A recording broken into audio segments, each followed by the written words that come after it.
नमस्कार विद्यार्थी मित्रांनो, स्टडी फ्लो कोर्सेस मध्ये आपलं पुन्हा एकदा सर्वांचं स्वागत आहे। तर मित्रांनो, आज आपण बीएससी अंतर्गत येणारा बीएससी इलेक्ट्रॉनिक्स या कोर्स बद्दल डिटेल्ड माहिती पाहणार आहोत की हा कोर्स काय आहे, याच्यामध्ये काय शिकवलं जातं। इलेक्ट्रॉनिक्स हा शब्द ऐकल्यानंतर असं वाटतं की इंजिनिअरिंगची स्ट्रीम आहे, हे नक्की त्यापेक्षा किती डिफरंट आहे, याच्यामध्ये किती तुम्हाला कोणता सिलेबस आणि किती सेमिस्टर पाहायला भेटतात, सर्व डिटेल्स आपण इथे डिस्कस करूया। हा व्हिडिओ एंड पर्यंत पहा। नवीन असाल चॅनलवर सबस्क्राइब नक्कीच करा। So let's begin.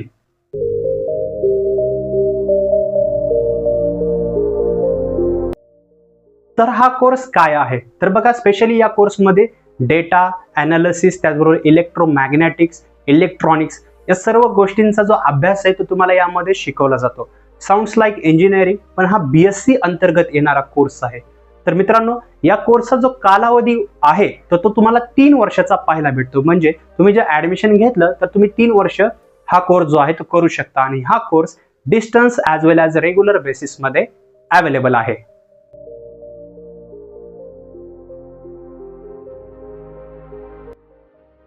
तर यासाठी आता शैक्षणिक पात्रता काय लागते ते पाहूया। तर तुम्हाला याच्यामध्ये 12वी पास आउट असणे गरजेचे आहे, with physics, chemistry and mathematics. Mathematics हा जो विषय आहे तो यासाठी मॅन्डेटरी आहे, म्हणजे 12वी मध्ये तुम्ही या विषय जे आहे ते पास आउट केले पाहिजेत। मिनिमम 55% मार्क असले पाहिजेत। जर तुम्ही कॅटेगरी स्टुडंट मधून येत असाल, SC ST OBC या प्रवर्गातून येत असाल, तर तुम्हाला अतिरिक्त टक्केवारीमध्ये सूट मिळते। पण जेवढेही कॉलेजेस अवेलेबल आहेत ऑल ओव्हर महाराष्ट्रामध्ये, तिथे तुम्हाला तुमच्या मार्कच्या बेसिसवर इझिली ऍडमिशन मिळून जाते।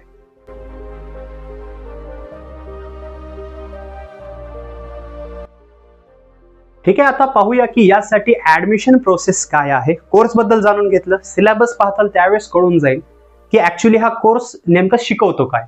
पण आता बघूया की याची ऍडमिशन प्रोसेस काय आहे सर्वप्रथम। तर बघा, याचे ऍडमिशन तुम्ही ऑनलाईन ॲज वेल ॲज ऑफलाईन पद्धतीने करू शकता। मग ते जेही कॉलेज जे कोर्स आहेत ते ऑफर करत आहेत त्यांच्याबद्दलही रीड करू शकता। त्याचबरोबर जे कॉलेज ऑफलाईन मध्ये तिथं प्रोव्हाइड करत आहेत कोर्स, तेही रीड करू शकता। डिस्टन्स मध्ये आहेत कोर्स अवेलेबल, तेही तुम्ही रीड करू शकता। हे सर्व डिटेल्स तुम्हाला जे आहे डिस्क्रिप्शनच्या लिंक मध्ये मिळून जाईल, तिथेही तुम्ही वाचू शकता। याचं ऍडमिशन करण्यासाठी तुम्ही ऑनलाईन ॲज वेल ॲज ऑफलाईन पद्धत वापरू शकता। सिंपल, तुम्हाला फिजिकली किंवा ऑनलाईन पद्धतीने तुमचे डॉक्युमेंट सबमिट करायचे आहेत, तुम्हाला फी पे करायची आहे। काही कॉलेजेसमध्ये एंट्रन्स एक्झाम घेतली जाते, ती एंट्रन्स एक्झाम पास आउट असणे गरजेचे आहे। काही कॉलेजमध्ये, म्हणजे मोजके कॉलेज असतात, हाताच्या बोटावर मोजणे इतके, तर त्या कॉलेजेसमध्ये जे आहे त्यांची एंट्रन्स एक्झाम असते, जे की तुमच्या 10th 11th 12th या बेसिसवर असते। जेही तुम्ही पास आउट केलेले आहे, जे तुम्ही हायर स्टडीज मधून आलेला आहात, तर त्या बेसिसवर तुम्हाला ती एंट्रन्स एक्झाम पास होऊन तुम्हाला तुमचं ऍडमिशन जे आहे ते नंतर करता येतं। त्यासाठी मेरिटमध्ये सुद्धा यावं लागतं। तर ह्याची ऍडमिशन प्रोसेस अशा प्रकारे चालते।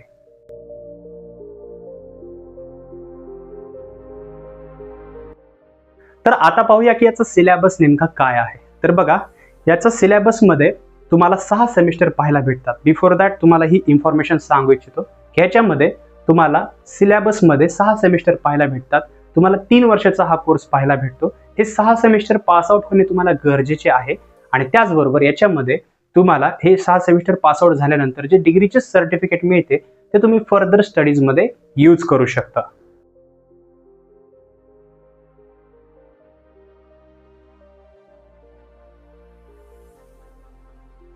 तर आता याचा सिलेबस आपण डिटेलमध्ये पाहूया। या आधी आपण याचं जे डिटेल्स आहे, जसं याचा कालावधी त्याच्याबद्दल पाहिलं की 3 वर्षाचा आहे आणि 6 सेमिस्टर पाहायला भेटतात। आता याचा सिलेबस आपण डिटेलमध्ये पाहूया। तर स्क्रीनवर तुम्ही पाहू शकता, यामध्ये तुम्हाला circuit analysis lab, electronic devices, त्याचबरोबर analog circuits, linear integrated circuits, digital electronic lab, त्याचबरोबर इलेक्टिव्ह विषय पाहायला भेटतात। मायक्रो प्रोसेसर आणि ऍप्लिकेशन्स बद्दल रीड करण्यासाठी मिळतं। त्याचबरोबर इलेक्टिव्ह आणि थेअरी असे विषय जे असतात त्यामध्ये शिकवले जातात। हे जर तुम्हाला सिलेबस डिटेलमध्ये वाचायचा असेल तर डिस्क्रिप्शन मध्ये मी लिंक दिलेली आहे, तिथे क्लिक करून याचा सिलेबस ॲज वेल ॲज कोणकोणते महाराष्ट्रामध्ये कॉलेजेस अवेलेबल आहेत, जसं मुंबईमध्ये कॉलेजेस आहेत, मुंबईमध्ये टेक्निकल इन्स्टिट्यूट्स आहेत, त्याचबरोबर एल्फिन्स्टन कॉलेज आहे, पुण्यामध्ये फर्ग्युसन कॉलेज आहे, सिंहगड कॉलेज, अशा खूप साऱ्या ठिकाणी जे आहे हा कोर्स ऑफर केला जातो। सर्व जर तुम्हाला कॉलेजेस वाचायचे असतील तर त्याबद्दल मी डिस्क्रिप्शन मध्ये दिलेली आहे link, hit the first link, त्याच्यामुळे तुम्हाला तिथं जे आहे ते सर्व डिटेल्स वाचायला मिळून जाते।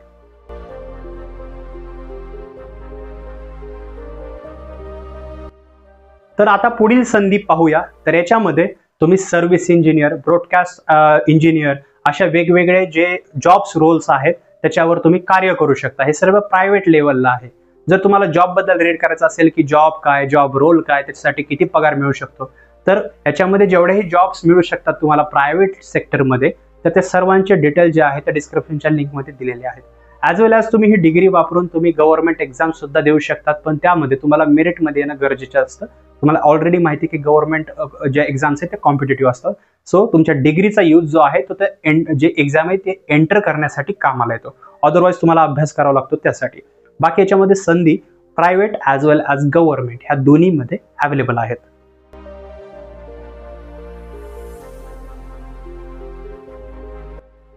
तर आता पाहूया की हा कोर्स का आणि कोणी निवडावा. तर विद्यार्थी मित्रांनो, जर तुम्हाला इलेक्ट्रॉनिक्स या क्षेत्रामध्ये आवड असेल, जर इलेक्ट्रॉनिक सेल्स, इलेक्ट्रॉनिक मॅनेजर असे वेगवेगळे पद असतात प्रायव्हेट सेक्टरमध्ये, कारण हे इंजिनिअरिंग सारखं आहे पण हे BSc अंतर्गत येतं.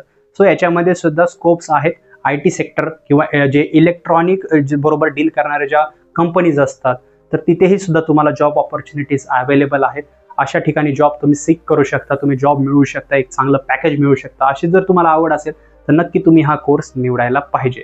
याबद्दल जर तुम्हाला काही माहिती पाहिजे असेल अधिकची, तर डिस्क्रिप्शनमध्ये मी जी लिंक दिलेली आहे ते क्लिक करून तुम्ही रीड करू शकता. अदरवाईज तुम्हाला डायरेक्टली काही विचारायचं असेल तर कॉमेंट सेक्शनमध्ये ॲज वेल ॲज आमच्या इंस्टाग्रामवर आमच्याशी कॉन्टॅक्ट करू शकता. तिथेही आम्ही 24/7 तुमच्यासाठी अवेलेबल आहोत, तुम्हाला कन्सल्ट करू शकतो. तर मित्रांनो, हा व्हिडिओ पाहिल्याबद्दल धन्यवाद.